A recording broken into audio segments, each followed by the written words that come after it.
Hi friends, ഇപ്പോൾ ഇന്ന് നമ്മുടെ ഇക്കണോമിക് സർവേയുടെ തേർഡ് ക്ലാസ് ആണ്. ഓൾറെഡി നമ്മൾ 2 ക്ലാസ് ചെയ്ത് കഴിഞ്ഞു. Chapter 1 state of economy and chapter 2 monetary and finance sector. അപ്പോൾ ഇന്ന് നമ്മൾ തേർഡ് ക്ലാസ്സിൽ ഇൻഫ്ലേഷൻ ആണ് ചെയ്യാൻ പോകുന്നത്. എക്സ്റ്റേണൽ സെക്ടർ നമ്മൾ പിന്നീടായിരിക്കും ചെയ്യുന്നത്. ഓക്കെ, അപ്പോൾ ഇതൊരു ചെറിയ ചാപ്റ്ററാണ്. നിങ്ങളിന്ന് സാറ്റർഡേ ഒക്കെ ആയതുകൊണ്ട് നിങ്ങളുടെ ഒത്തിരി സമയം ഞാൻ എടുക്കാൻ ആഗ്രഹിക്കുന്നില്ല. Will finish this class in 10 to 15 minutes. Okay, പിന്നെ ഞാൻ നിങ്ങളോട് പിന്നെയും പറയുകയാണ്, ഈ economic survey plus budget series total ഒരു 7 hours ഉണ്ടാവുള്ളൂ, 7 to 8 hours. പക്ഷേ ഈ 7 to 8 hours കൊണ്ട് നിങ്ങൾക്ക് വേണമെങ്കിൽ 4 to 6 marks പ്രിലിംസിൽ നിങ്ങൾക്ക് ഗെയിൻ ചെയ്യാൻ കഴിയും. അപ്പോൾ ഇൻപുട്ടും ഔട്ട്പുട്ടും നിങ്ങൾ നോക്കിക്കഴിഞ്ഞാൽ ദിസ് വിൽ ബി ബെനിഫിഷ്യൽ. ഞാൻ പറഞ്ഞത് വെറും ഒരു ബഡ്ജറ്റിൻ്റെ ഡിസ്കഷനോ ഇക്കണോമിക് സർവേയുടെ ഡിസ്കഷനോ അല്ല. ഞാൻ സ്റ്റാറ്റിക് ആയിട്ടുള്ള കുറച്ച് ടോപ്പിക്കുകൾ പറഞ്ഞു തരും, അതുപോലെ എക്സ്ട്രാ ആയിട്ടുള്ള ഇൻഫർമേഷനും ഇതിനകത്ത് ആഡ് ചെയ്യും. പിന്നെ ഇത് എൻറ്റയർ എക്കോണമിയുടെ ഒരു റിവിഷനായിട്ട് നിങ്ങൾക്ക് എടുക്കാം. ഓക്കെ, അപ്പോൾ നിങ്ങളുടെ സമയം കളയാതെ ലെറ്റ്സ് മൂവ് ഓൺ. പിന്നെ ഈ വീഡിയോസ് നിങ്ങൾക്ക് യൂസ്ഫുൾ ആണെങ്കിൽ do support by subscribing and sharing. ടീച്ചേഴ്സിന് ഏറ്റവും ആവശ്യം, മോട്ടിവേഷന് വേണ്ടി ആവശ്യം നിങ്ങളുടെ സപ്പോർട്ട് തന്നെയാണ്. So let's move on. Okay, അപ്പോൾ ചാപ്റ്റർ 4 ആണ് ഇന്ന് നമ്മൾ പഠിക്കുന്നത്, prices and inflation understanding the dynamics. ഇപ്പോൾ ഗ്ലോബൽ ലെവൽ ഇൻഫ്ലേഷൻ കുറേ അധികം മുകളിലോട്ട് പോയിരുന്നു. അതിന് കുറേ കാരണങ്ങളുണ്ട്. ഓക്കെ, കാരണങ്ങൾ എന്താണ്? ജിയോ പൊളിറ്റിക്കൽ ടെൻഷൻസ് ഉണ്ടായിരുന്നു. നിങ്ങളോട് ഞാൻ പറഞ്ഞു യുക്രൈൻ റഷ്യ വാർ. യുക്രൈൻ റഷ്യ വാറിൻ്റെ സമയത്ത് ഈ പറയുന്ന യൂറോപ്യൻ രാജ്യങ്ങൾക്ക് റഷ്യയുടെ കയ്യിൽ നിന്ന് നാച്ചുറൽ ഗ്യാസ് പോലുള്ള ഫ്യൂവൽ എടുക്കാൻ പറ്റാതായി. അപ്പോൾ അവർക്ക് റീപ്ലേസ്മെൻറ്റ് കണ്ടെത്തണം. അപ്പോൾ എന്ത് പറ്റും? ഓൾട്ടർനേറ്റീവായിട്ട് അവർ വേറെ ഫ്യൂവൽ സോഴ്സ് അല്ലെങ്കിൽ എനർജി സോഴ്സ് കണ്ടെത്താൻ ശ്രമിച്ചപ്പോൾ അത് കോസ്റ്റ്ലി ആയി. അങ്ങനെ യൂറോപ്പിൽ എന്ത് പറ്റി? ഇൻഫ്ലേഷൻ വരാനുള്ള ചാൻസസ് കൂടി. ഇൻഫ്ലേഷൻ വന്നു അവിടെ. ഓക്കെ, അപ്പം റഷ്യ ഉക്രൈൻ വാറുണ്ട്, അതുപോലെ തന്നെ ഇസ്രായേൽ ഹമാസ് ഇഷ്യൂ ഉണ്ട്.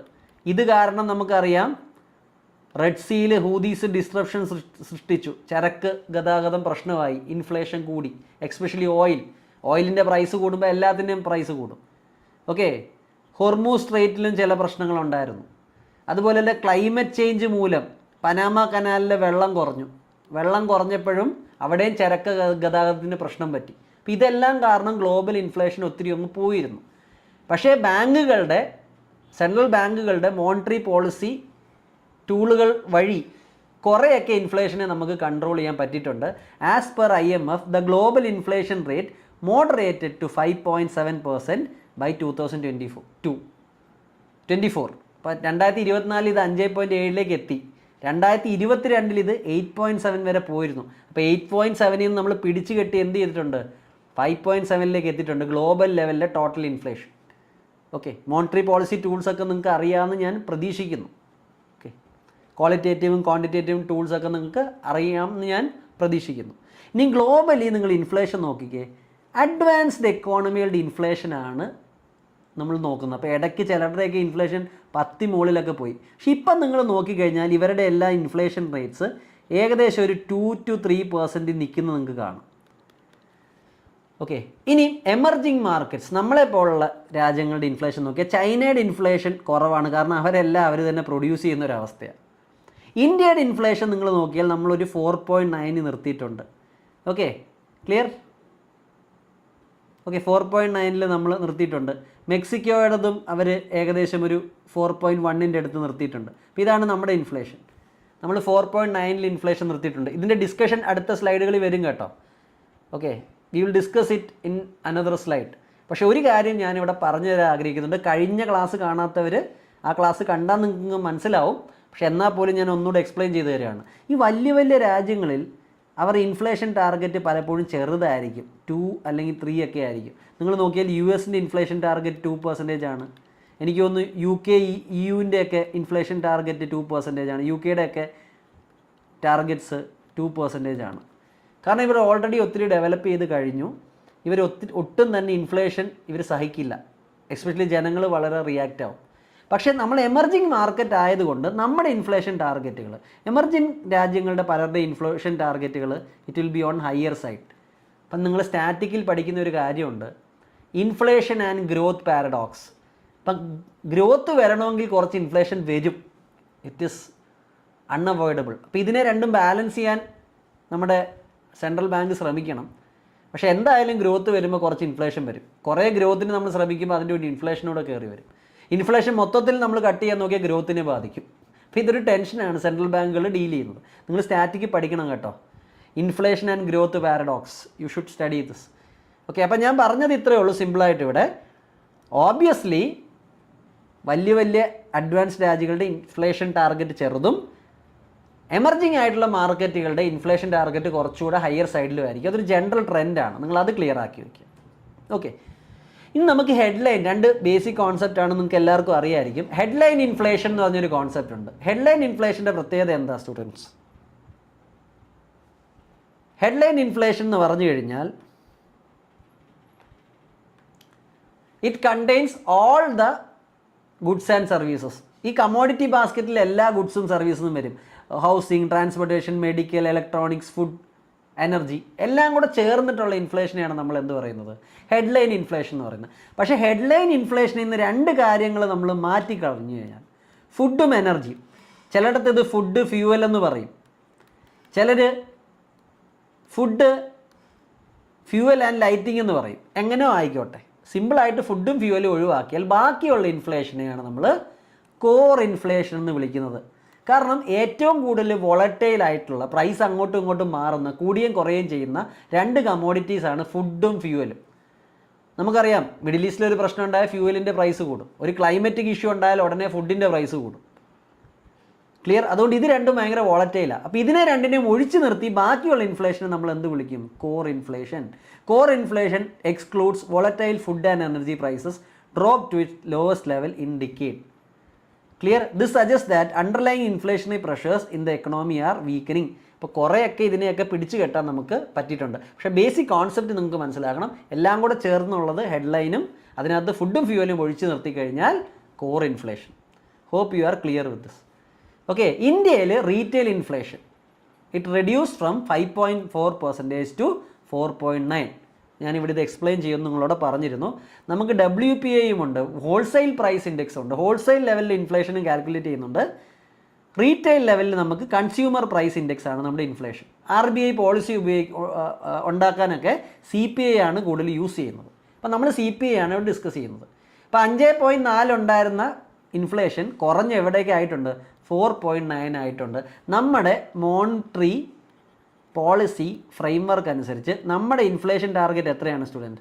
4% ±2%. അതായത് നമ്മൾ നോക്കുന്നത് 4% ഇൻഫ്ലേഷനെ നിലനിർത്താനാണ്. പക്ഷേ ഇത് വേണമെങ്കിൽ 6% വരെ മുകളിലോട്ടും പോവാം, 2% വരെ താഴോട്ടും പോവാം. അപ്പോൾ ഒട്ടും ഇൻഫ്ലേഷൻ ഇല്ലാത്തതും ഒരു റോങ് ആയിട്ടുള്ള അവസ്ഥയാണ്. കുറച്ചൊക്കെ ഇൻഫ്ലേഷൻ വേണം, എന്നാലേ ഗ്രോത്ത് സ്റ്റിമുലേറ്റഡ് ആവുള്ളൂ.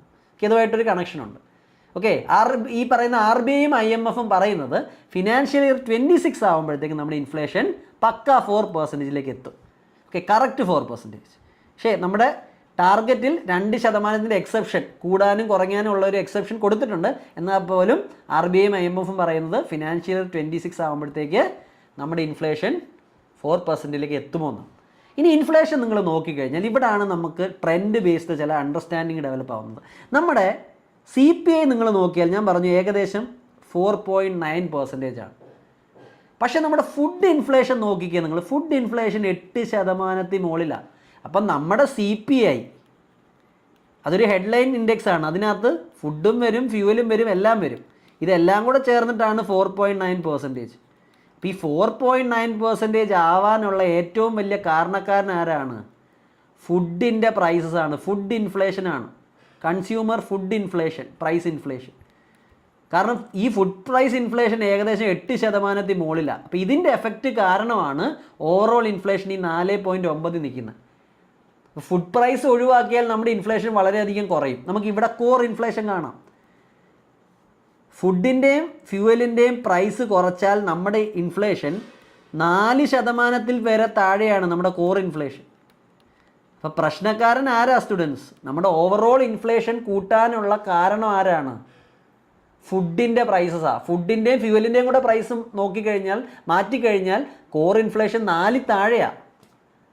ഓക്കെ, അപ്പം നമുക്ക് പ്രശ്നം ഉണ്ടാക്കുന്നത് ഫുഡും ഫ്യൂവലും. അതിനകത്ത് തന്നെ ഏറ്റവും പ്രശ്നക്കാരൻ ഫുഡ് ഇൻഫ്ലേഷനാണ്. ഇനി ഫുഡിൽ തന്നെ ഏത് കമോഡിറ്റിയാണ് ഏറ്റവും വലിയ പ്രശ്നക്കാരൻ? TOP കമോഡിറ്റീസ് ആണ്, top commodities. Tomato, onion and potato. കാരണം ടൊമാറ്റോയും ഒണിയനും പൊട്ടറ്റോയുടെയും പ്രൈസസ് നമ്മൾ വെട്ടിക്കളഞ്ഞാൽ, അതിനെ എക്സ്ക്ലൂഡ് ചെയ്താൽ നമ്മുടെ ഇൻഫ്ലേഷൻ വെറും 4.5% ആവും. അപ്പോൾ ഏകദേശം ഒരു 0.4% ഇൻഫ്ലേഷൻ ഉണ്ടാക്കുന്നത് ആര് മാത്രമാണ്? ഈ പറയുന്ന ടൊമാറ്റോയും ഒണിയനും പൊട്ടറ്റോയുമാണ്. ഇപ്പോൾ ഓവറോൾ നമ്മുടെ ഇൻഫ്ലേഷൻ കൂടാൻ കാരണം ഫുഡ് ഇൻഫ്ലേഷനാണ്. ഫുഡ് ഇൻഫ്ലേഷനിൽ തന്നെ ഏറ്റവും വലിയ പ്രശ്നക്കാരാരാണ്? ടൊമാറ്റോയും ഒണിയനും പൊട്ടറ്റോയും. അപ്പം നിങ്ങളോട് ഞാൻ പറഞ്ഞ കാര്യം നിങ്ങൾ മനസ്സിലാക്കുക. നമ്മുടെ CPI എല്ലാം കൂടെ ഫുഡും ഫ്യൂവലും ഒക്കെയുള്ള ഇൻഫ്ലേഷൻ ടോട്ടൽ 4.9% ആണ്. ഇതിങ്ങനെ വലുതാവാൻ കാരണം എന്താ? നമ്മുടെ ഫുഡ് ഇൻഫ്ലേഷൻ വളരെ കൂടുതലാണ്, 8% എബവ് ആണ്. ഫുഡ് ഫ്യൂവലും നമ്മൾ ഒഴിവാക്കി കഴിഞ്ഞാൽ നമ്മുടെ കോർ ഇൻഫ്ലേഷൻ വെറും എത്ര പെർസെൻറ്റേജേ ഉള്ളൂ? 4% താഴെ ഉള്ളൂ. ഓക്കെ, ഫുഡിൽ തന്നെ ഏറ്റവും വലിയ പ്രശ്നം, ഫുഡിൽ തന്നെ ഏറ്റവും കൂടുതൽ ഇൻഫ്ലേഷൻ ഉണ്ടാക്കുന്നത് ആരാ? ടൊമാറ്റോയും ഒണിയനും പൊട്ടറ്റോയുമാണ് ഏറ്റവും വലിയ പ്രശ്നക്കാർ. ക്ലിയർ? അതാണ് ഇവിടെ കാണിച്ചിരിക്കുന്നത്. നമ്മുടെ ടോട്ടൽ ഹെഡ്ലൈൻ ഇൻഫ്ലേഷൻ നോക്കിക്കഴിഞ്ഞാൽ അതിങ്ങനെ നിൽക്കുന്നു. അതിനകത്ത് നമ്മൾ ടൊമാറ്റോയും ഒണിയനും പൊട്ടറ്റോയും കുറച്ച് കഴിഞ്ഞാൽ തന്നെ ഇൻഫ്ലേഷൻ ഇത്രയും കുറയും. ഇനി പോട്ടെ, ടൊമാറ്റോയും ഒണിയനും പൊട്ടറ്റോയും വേണ്ട, എൻറ്റയർ വെജിറ്റബിൾസും പൾസസും കുറച്ച് കഴിഞ്ഞാൽ ഇൻഫ്ലേഷൻ പിന്നെയും താഴോട്ട് പോകും. ക്ലിയർ? അപ്പം നിങ്ങൾ നോക്കി കഴിഞ്ഞാൽ ഇതാണ് അവസ്ഥ. ഇനി നിങ്ങൾ ഫുഡ് ഇൻഫ്ലേഷൻ മാത്രം എടുക്കുക. അതിനകത്തുനിന്ന് നിങ്ങൾ ടൊമാറ്റോയും ഒണിയനും പൊട്ടറ്റോയും കുറഞ്ഞു കഴിഞ്ഞാൽ തന്നെ ഇൻഫ്ലേഷൻ ഇത്രയും താഴും. പോട്ടെ, ടൊമാറ്റോയും ഒണിയനും പൊട്ടറ്റോയും അല്ല, എൻറ്റയർ വെജിറ്റബിളും പൾസുകളും കുറച്ചാൽ നമ്മുടെ ഇൻഫ്ലേഷൻ പിന്നെയും താഴെ പോകും. അപ്പോൾ ട്രെൻഡ് നിങ്ങൾ മനസ്സിലാക്കുക. അവസാനം ഞാൻ കൺക്ലൂഷൻ പറയുന്നതെന്ന് പറഞ്ഞു കഴിഞ്ഞാൽ, നമ്മുടെ ഇൻഫ്ലേഷന് ഏറ്റവും വലിയ കാരണം ഫുഡ് ഇൻഫ്ലേഷനാണ്. ഫുഡ് ഇൻഫ്ലേഷനിൽ തന്നെ ഏറ്റവും വലിയ പ്രശ്നക്കാർ വെജിറ്റബിൾ ആൻഡ് പൾസസ് ആണ്. വെജിറ്റബിളിൽ തന്നെ ഏറ്റവും വലിയ പ്രശ്നക്കാരൻ ആരാണ്? ടൊമാറ്റോയും ഒണിയനും പൊട്ടറ്റോയും. ഇങ്ങനെ പഠിച്ചു വയ്ക്കുക. ഇതാണ് ട്രെൻഡ്. അപ്പോൾ നമ്മുടെ CPI കൂടാൻ ഏറ്റവും വലിയ കാരണക്കാരൻ ഫുഡ് ഇൻഫ്ലേഷൻ. ഫുഡിൽ തന്നെ ഏതാ പ്രശ്നക്കാരൻ? വെജിറ്റബിളും പൾസസും. അവരിൽ തന്നെ ഏറ്റവും പ്രശ്നക്കാരൻ ആരാ? Tomato, onion and potato. അപ്പോൾ ഇത് പഠിച്ചു വയ്ക്കുക. അപ്പോൾ ഏറ്റവും നമ്മുടെ ഇൻഫ്ലേഷൻ കൂടാൻ കാരണം ഫുഡ് ഇൻഫ്ലേഷനാണ്. ഫുഡിൽ തന്നെ വെജിറ്റബിൾസും പൾസസും ആണ് പ്രശ്നക്കാരൻ. വെജിറ്റബിളിൽ തന്നെ ഏറ്റവും വലിയ പ്രശ്നക്കാരൻ ആരാ? Tomato, onion and potato. Clear? അല്ലെങ്കിൽ നമ്മുടെ ഇൻഫ്ലേഷൻ ഒത്തിരി താഴ്ന്നു പോയേനെ, നമുക്കത് നല്ലതായേനെ. ഓക്കെ, അപ്പോൾ food inflation main driver of inflationary pressures. Unlike global trend, India's food inflation remained firm.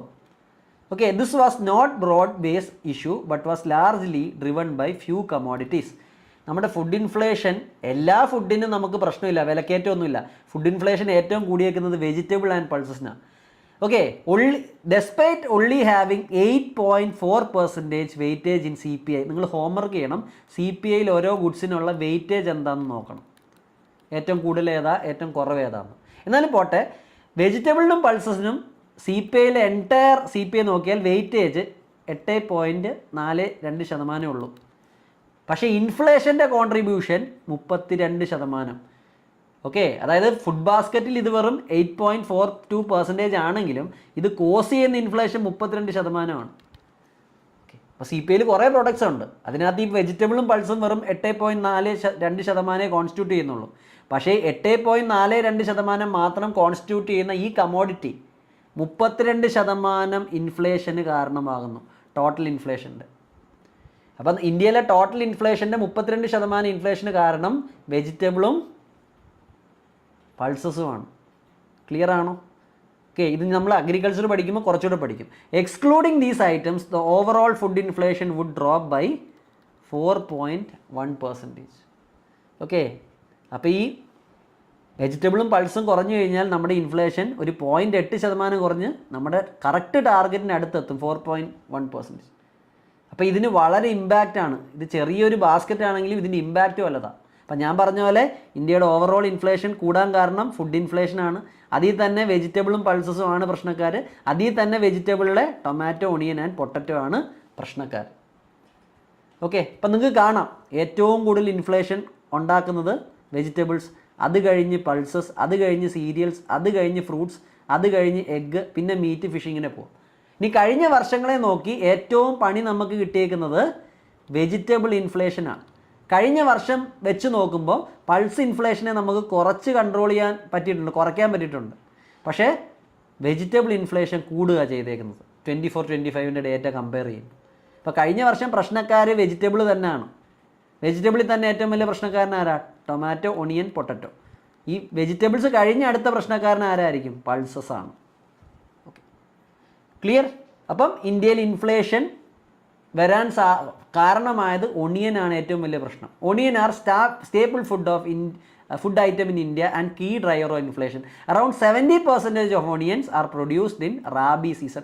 എന്തുകൊണ്ടാണ് ഈ പറയുന്ന ഒണിയൻ ഇൻഫ്ലേഷൻ ഉണ്ടാകുന്നത്? ഓക്കെ, ഇത് ഒരു സീസണിൽ മാത്രമാണ് കൾട്ടിവേറ്റ് ചെയ്യപ്പെടുന്നത്. നിങ്ങളുടെ അഗ്രികൾച്ചർ ബേസ്ഡ് ഒരു ചോദ്യമായിട്ട് ഇത് മാറാം. ഒരു സീസണിൽ മാത്രമാണ് ഇത് കൾട്ടിവേറ്റ് ചെയ്യുന്നത്, ബാക്കി പീരീഡിലേക്ക് ഇത് പിന്നെ സ്റ്റോർ ചെയ്യുക. ആ റാബി സീസണിൽ ഇത് കൾട്ടിവേറ്റ് ചെയ്തിട്ട് എൻറ്റയർ ഇയറിലേക്ക് സ്റ്റോർ ചെയ്യുകയാണ് ചെയ്യുന്നത്. Production declines in 2022 and 2024 led to supply shortages causing prices to rise. Government ഇത് കൺട്രോൾ ചെയ്യാൻ വേണ്ടി എന്ത് ചെയ്തിട്ടുണ്ട്? 4.7 ലക്ഷത്തിൻ്റെ ബഫർ സ്റ്റോക്ക് ഗവൺമെൻറ് സ്റ്റോക്ക് ചെയ്ത് വെച്ചു, പ്രശ്നം വന്നാൽ റിലീസ് ചെയ്യാൻ വേണ്ടി, അണ്ടർ പ്രൈസ് സ്റ്റെബിലൈസേഷൻ ഫണ്ട്. അപ്പോൾ നിങ്ങളുടെ ഹോംവർക്കാണ് പ്രൈസ് സ്റ്റെബിലൈസേഷൻ ഫണ്ട് എന്താണെന്ന് പഠിക്കുക. പിന്നെ ഒണിയൻ, ഇവിടെ നമുക്ക് തന്നെ ഒണിയൻ ഇല്ല, പിന്നെ ഒണിയൻ നമ്മൾ എക്സ്പോർട്ട് ചെയ്താൽ കൂടുതൽ ഇവിടെ ഡൊമസ്റ്റിക് മാർക്കറ്റിൽ അവൈലബിലിറ്റി കുറയും, ഇൻഫ്ലേഷൻ കൂടും. അതുകൊണ്ട് ഒണിയൻ്റെ എക്സ്പോർട്ട് ഡ്യൂട്ടി 20% വെച്ചു. ഓക്കെ, പ്രൈസ് റൈസ് കൂട്ടാൻ. അപ്പോൾ ഇവിടെ ഒന്നാമത് ഒണിയൻ കുറവാണ്, ഇനി നമ്മളിത് എക്സ്പോർട്ടോട് ചെയ്താൽ ഇവിടെ ഡൊമസ്റ്റിക് മാർക്കറ്റ് കിട്ടാനില്ലാതെ വില കൂടും. അതുകൊണ്ട് ഒണിയന് 20% എക്സ്പോർട്ട് ഡ്യൂട്ടി ഗവൺമെൻറ് വെച്ചു. ഓക്കെ, ഒണിയൻ പുറത്തു പോകാതിരിക്കാൻ, ഇവിടെ അവൈലബിലിറ്റി കൂടാൻ. പിന്നെ സബ്സിഡൈസ്ഡ് സെയിൽസ് നടത്തി ഗവൺമെൻറ് കയ്യിലുള്ള സ്റ്റോക്ക് വില കുറച്ച് കിലോയ്ക്ക് 35 രൂപയ്ക്ക് ഗവൺമെൻറ് വിറ്റഴിച്ചു, കൺസ്യൂമേഴ്സിൻ്റെ പ്രശ്നം ഈസി ചെയ്യാൻ വേണ്ടി. അപ്പോൾ ഇതൊക്കെയാണ് ഗവൺമെൻറ് എടുത്തിരിക്കുന്ന മെഷേഴ്സ്. ഇനി ടൊമാറ്റോയുടെ പ്രശ്നം എന്താ? ഇതിൻ്റെ ഷെൽഫ് ലൈഫ് കുറവാണ്. ഇത് അധികം നാൾ പുറത്ത് ഇടാൻ പറ്റില്ല. ഉള്ളി നമുക്ക് പുറത്തിടാം, ടൊമാറ്റോ പുറത്തിട്ടാൽ ചീഞ്ഞു പോകും. സ്റ്റോറേജ് ചാലഞ്ചസ് ആണ് ഇതിൻ്റെ പ്രശ്നം. അതുകൊണ്ട് ഇതിൻ്റെ പ്രൈസസ് ഒണിയനെക്കാട്ടിയും വോളട്ടൈലാണ്. പിന്നെ ഇതിൻ്റെ ഒരു പ്രശ്നം എന്താ? ടൊമാറ്റോ എല്ലായിടത്തും പിടിക്കില്ല. ഇതിൻ്റെ കോൺസെൻട്രേഷൻ എവിടെ? മധ്യപ്രദേശ്, ആന്ധ്രാപ്രദേശ്, കർണാടക, ഗുജറാത്ത് ആൻഡ് ഒഡീഷ. ഓക്കെ, അത് കാരണം ഇവിടെ എന്തുണ്ട്? This makes supply chain vulnerable to disruption. ഈ സ്ഥലങ്ങളിൽ ഏതെങ്കിലും ക്ലൈമറ്റ് ചേഞ്ച് റിലേറ്റഡ് ഇഷ്യൂ വന്നാലോ, വെതർ റിലേറ്റഡ് പ്രോബ്ലംസ് വന്നാലോ, അതുപോലെ എന്തെങ്കിലും ഒരു ഇഷ്യൂ വന്നാലോ ഓവറോൾ ടൊമാറ്റോയുടെ പ്രൈസ് പോകും. ഗവൺമെൻറ് എന്ത് ചെയ്തിട്ടുണ്ട് പ്രശ്നം സോൾവ് ചെയ്യാൻ? സബ്സിഡൈസ്ഡ് സെയിൽ, വില കുറവിൽ കയ്യിലുള്ള സ്റ്റോക്ക് 65 കിലോ രൂപയ്ക്ക് വിറ്റു. ഈ കണക്കൊന്നും നിങ്ങൾ പഠിക്കണ്ട. എന്തുകൊണ്ട് ഒണിയൻ്റെ പ്രൈസ് കൂടുന്നു അത് പഠിച്ചു വെക്കണം. ഓക്കെ, അത് ഒരു സീസണിൽ മാത്രമേ ഒണിയൻ നമ്മൾ കൾട്ടിവേറ്റ് ചെയ്യുന്നു, ബാക്കി സീസണിലേക്ക് സേവ് ചെയ്ത് വെക്കുക. അപ്പോൾ പ്രൊഡക്ഷൻ്റെ സമയത്ത് അളവ് കുറഞ്ഞാൽ അത് പ്രശ്നമാണ്. ടൊമാറ്റോയുടെ പ്രശ്നം അത് സ്റ്റോർ ചെയ്യാൻ പാടാ, അത് പെട്ടെന്ന് ചീഞ്ഞു പോകും. രണ്ട്, അത് കുറച്ച് സ്ഥലങ്ങളിലേ ഗ്രോ ചെയ്യുന്നുള്ളൂ. അവിടെ പ്രശ്നം വന്നാൽ എൻറ്റയർ ടൊമാറ്റോ പ്രൊഡക്ഷൻ എഫക്റ്റ് ചെയ്യും. ഗവൺമെൻറ് എടുത്തിരിക്കുന്ന സ്റ്റെപ്പുകൾ നിങ്ങളൊന്ന് അറിഞ്ഞു വെക്കുക. ഇനി തുർദാൽ, അടുത്ത ഏറ്റവും വലിയ പൾസസിൽ തന്നെ ഏറ്റവും വലിയ പ്രശ്നം. India's pulse production remains below demand, leading to supply deficit. Clear? Demand ഉണ്ട്, പക്ഷേ എന്തില്ല? പ്രൊഡക്ഷൻ ആവശ്യത്തിനില്ല. ക്ലിയർ? നിങ്ങൾ പൾസസിൻ്റെ പ്രൊഡക്ഷനിൽ ഇന്ത്യ ഏത് റാങ്ക് ആണെന്ന് നിങ്ങൾ കണ്ടു കഴിഞ്ഞാൽ നിങ്ങൾ ഞെട്ടിപ്പോവും. ചില കാര്യങ്ങളിൽ ഇന്ത്യ ഫസ്റ്റ് റാങ്ക് ആയിരിക്കും പ്രൊഡക്ഷന്, പക്ഷേ ഇമ്പോർട്ടിലും ഫസ്റ്റ് റാങ്ക് ആയിരിക്കും. ഏതൊക്കെയാണെന്ന് നോക്കി വയ്ക്കുക. ഓക്കെ, അപ്പം തുർദാലിൻ്റെ പ്രൊഡക്ഷൻ 13% കുറഞ്ഞു 22-23 compared to 23-24. Okay, clear? Okay, production of tur dal fell by 13.6 in 2022-23 and 10.8% in 23-24 causing price spikes. Data important അല്ല, ഇതിൻ്റെ പ്രൊഡക്ഷൻ കുറഞ്ഞു എന്നുള്ളത് മനസ്സിലാക്കുക. ഗവൺമെൻറ് എന്ത് ചെയ്തു? ഗവൺമെൻറ് ഈ പറയുന്ന തുർദാൽ ഇമ്പോർട്ട് ചെയ്തു, ഇവിടെ അവൈലബിലിറ്റിക്ക് വേണ്ടി പുറത്തുനിന്ന് ഇറക്കുമതി ചെയ്തു. Okay, sourcing 7.7 lakh tons from Mozambique, Tanzania, Malawi and Myanmar. ഇതൊന്നും ഓർത്തിരിക്കുക. എത്ര ടണ്ണ് കൊണ്ടുവന്നൊന്നും ഓർത്തില്ലെങ്കിലും നമ്മൾ പുറത്തുനിന്ന് ഇന്ന രാജ്യങ്ങളുടെ കയ്യിൽ നമ്മൾ ഇമ്പോർട്ട് ചെയ്യുന്നുണ്ട്. ആഫ്രിക്കൻ രാജ്യമായ മൊസാംബിക്, തൻസാനിയ, പിന്നെ അതുപോലെ മലാവി, പിന്നെ നമ്മുടെ നെയ്ബറായ മ്യാൻമാറിൻ്റെ കയ്യിൽ നിന്ന് നമ്മൾ തുർദാൽ ഇമ്പോർട്ട് ചെയ്യുന്നുണ്ട്. ഓക്കെ, ഇനി ഞാനൊരു കാര്യം പറയുന്നത്, ഈ ഫുഡ് പ്രൈസ് കൂടാൻ ഒരു വലിയ കാരണം വൾണറബിൾ ഓർ എക്സ്ട്രീം വെതർ കണ്ടീഷനാണ്. സൈക്ലോൺ, സീസൺ മാറി വന്ന മഴ, ഫ്ലഡുകൾ, ഡ്രോട്ടുകൾ, ഇതെല്ലാം അഗ്രികൾച്ചർ ഈൽഡുകളെ എഫക്റ്റ് ചെയ്തിട്ടുണ്ട്. പിന്നെ ഹീറ്റ് വേവുകളുടെ എണ്ണം കൂടിയിട്ടുണ്ട്. Okay, it increase 18% of total days. 2022-24 നമ്മൾ കമ്പയർ ചെയ്ത് കഴിഞ്ഞാൽ ഈ ഒരു പീരീഡിൽ 18% ടോട്ടൽ ഡേയ്സ് വെച്ച് നോക്കുമ്പോൾ നമ്മുടെ ഹീറ്റ് വേവിൻ്റെ ഒക്കറൻസ് കൂടിയിട്ടുണ്ട് കമ്പയർ ടു ഓൺലി 5% ഇൻ 2021. അപ്പോൾ 2021 വെച്ച് നോക്കുമ്പോൾ 22-24 ഹീറ്റ് വേവ്സിൻ്റെ ഒക്കറൻസ് കൂടിയിട്ടുണ്ട്. A clear correlation between extreme weather events and high vegetable inflation has been observed. അപ്പം വെതർ പോയി കഴിഞ്ഞാൽ പ്രൊഡക്ഷൻ കുറയും, വെജിറ്റബിൾസിൻ്റെ പ്രൊഡക്ഷന് പ്രശ്നം പറ്റും, അപ്പോൾ ഇവിടെ ഇൻഫ്ലേഷനും വരും. ഇതിൻ്റെ ഒരു ഗ്രാഫാണ് ഇവിടെ കാണിച്ചിരിക്കുന്നത്, നിങ്ങൾക്ക് പിന്നീട് നോക്കാം. പിന്നെ ഇവിടെ നോക്കിക്കേ, ഹീറ്റ് വേവുകളുടെ എണ്ണം കൺസിസ്റ്റൻ്റ് ആയിട്ട് കൂടുന്നുണ്ട്. 22 ഒന്ന് കുറഞ്ഞു, പിന്നെ 24 പിന്നെ സ്പൈക്കായി. അപ്പോൾ ഈ വർഷങ്ങളുടെ കറസ്പോണ്ടിങ് ആയിട്ട് കൂടുതൽ ക്രോപ്പ് ഏരിയകൾ നശിച്ചു പോയി. ക്രോപ്പ് ഏരിയകൾ നശിക്കുമ്പോൾ പ്രൊഡക്ഷൻ കുറയും, വെജിറ്റബിൾസ് കിട്ടാനില്ലാതാവും, ഇൻഫ്ലേഷൻ വരും. ഓക്കെ, ഇനി പോളിസി മെഷേഴ്സ് ഗവൺമെൻറ് എന്ത് ചെയ്തിട്ടുണ്ട്? ഗവൺമെൻറ് എന്ത് ചെയ്തിട്ടുണ്ട്? ഷോർട്ട് ടേമിൽ ചെയ്ത കാര്യങ്ങൾ ഞാൻ പറഞ്ഞു. എക്സ്പോർട്ടിന് വിലക്ക് വെച്ചു, സബ്സിഡൈസ് റേറ്റ് വിറ്റഴിച്ചു, ഇമ്പോർട്ട് ചെയ്തു. അതല്ലാതെ ഗവൺമെൻറ് ഇനി എന്താ ചെയ്യുന്നത്? Development climate resilient crop varieties and enhanced farming practices. Climate resilient ആയിട്ടുള്ള വെജിറ്റബിൾസ് നമ്മൾ പ്രൊഡ്യൂസ് ചെയ്യണം. കുറച്ചൊക്കെ വെതർ മാറിപ്പോയാലും അതിനെ തടുക്കാൻ കഴിവുള്ള ക്രോപ്സ് നമ്മൾ ഡെവലപ്പ് ചെയ്തെടുക്കണം.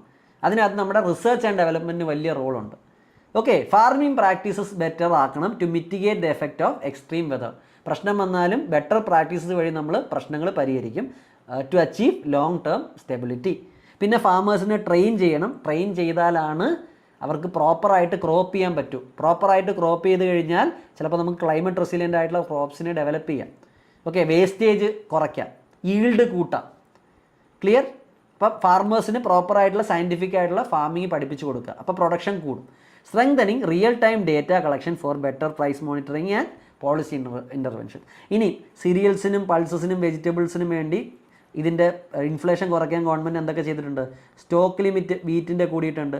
ഓപ്പൺ മാർക്കറ്റിൽ വീറ്റും റൈസും സെല്ല് ചെയ്യുന്നുണ്ട് ഷോർട്ടേജ് വരുമ്പോൾ. Sale under Bharat brand. Bharat brand കേരളത്തിൽ ഒത്തിരി കോൺട്രവേഴ്ഷ്യൽ ആയതാണ്. വീറ്റ് ഫ്ലോറും റൈസും ഭാരത് ബ്രാൻഡിൽ വിറ്റഴിക്കുന്നുണ്ട്. പൾസസും ഭാരത് ബ്രാൻഡിൻ്റെ അണ്ടറിൽ ചന, മൂങ്, മസൂർ ദാൽ വിറ്റഴിക്കുന്നുണ്ട്. Duty free import desi chana, tur, urad, masoor, LOP ഇതൊക്കെ ഇമ്പോർട്ട് ഡ്യൂട്ടി ഒഴിവാക്കി ചീപ്പായിട്ട് ഇമ്പോർട്ട് ചെയ്യുന്നുണ്ട്. പിന്നെ സ്റ്റോക്ക് ലിമിറ്റുകൾ വെക്കുന്നുണ്ട്, ആരും ഹോർഡിങ് ചെയ്യാതിരിക്കാൻ വേണ്ടി. തുറും ദേശി ചേനയൊന്നും ഒരു ലെവലിൽ കൂടുതൽ സ്റ്റോക്ക് ചെയ്യരുത്, കരിഞ്ചന്ത ഒഴിവാക്കാൻ വേണ്ടി വിറ്റഴിച്ചോണം. വെജിറ്റബിൾസ് സബ്സിഡൈസ് ചെയ്ത് നേരത്തെ പറഞ്ഞു, ഒണിയനും ടൊമാറ്റോയും സബ്സിഡൈസ്ഡ് പ്രൈസിൽ വിറ്റഴിച്ചു വില കുറയ്ക്കാൻ വേണ്ടി. അതുപോലെ ഒണിയന് നമ്മളൊരു ബഫർ സ്റ്റോക്കും വെക്കുന്നുണ്ട്. ഒണിയൻ കിട്ടാതായ സ്റ്റോക്കിൽ നിന്ന് സർക്കാർ റിലീസ് ചെയ്യും. ഓക്കെ, അപ്പോൾ ഇതൊക്കെയാണ് ഇൻഫ്ലേഷൻ റിലേറ്റഡ് ആയിട്ടുള്ള കാര്യങ്ങൾ. കുറച്ച് ബേസിക്സ് നിങ്ങൾ മനസ്സിലാക്കി വെക്കണം. ഇന്ത്യയിലെ പ്രശ്നക്കാരൻ ഫുഡ് ഇൻഫ്ലേഷനാണ്. അതിൽ തന്നെ വെജിറ്റബിളും പൾസസും ആണ് പ്രശ്നക്കാരൻ. അതിൽ തന്നെ വെജിറ്റബിളാണ് പ്രശ്നക്കാരൻ. വെജിറ്റബിളിൽ തന്നെ ആരാ പ്രശ്നക്കാരൻ? Tomato, onion and potato. അപ്പോൾ ടൊമാറ്റോയ്ക്കും ഒണിയനും പൊട്ടറ്റോയ്ക്കും ഇന്ത്യയിൽ വില കൂടാനുള്ള കാരണങ്ങൾ ഞാൻ പറഞ്ഞു. വെതറിൻ്റെ കാര്യങ്ങൾ പറഞ്ഞു, ലോക്കലൈസ്ഡ് പ്രൊഡക്ഷൻ്റെ കാര്യങ്ങൾ പറഞ്ഞു, ഒറ്റ സീസണിൽ മാത്രമേ ഗ്രോ ചെയ്യുന്നു ആ പ്രശ്നം പറഞ്ഞു. പിന്നെ ഗവൺമെൻറ് എന്തൊക്കെ ചെയ്തിട്ടുണ്ടെന്നുള്ളത് ഞാൻ പറഞ്ഞു. ബഫർ സ്റ്റോക്ക് വെക്കുക, ഓക്കെ, ഭാരത് ബ്രാൻഡിൻ്റെ പേരിൽ വിറ്റഴിക്കുക, എക്സ്പോർട്ടിൻ്റെ മുകളിൽ റെസ്ട്രിക്ഷൻ വെക്കുക, ഇമ്പോർട്ട് ചീപ്പാക്കുക. അപ്പോൾ ഇതൊരു അഗ്രികൾച്ചറിന് വളരെ ഇമ്പോർട്ടൻ്റ് ആയിട്ടുള്ളൊരു ഡിസ്കഷൻ ആയിരുന്നു ഇത്. ഓക്കെ, ഇപ്പോൾ ബെനിഫിഷ്യൽ ആണെന്ന് പ്രതീക്ഷിക്കുന്നു. അടുത്ത ദിവസം നമുക്ക് ഈ എക്സ്റ്റേണൽ സെക്ടർ പഠിക്കാം. Okay, so please make use of this sections. Okay, but keep racing. Thank you. Have a great day.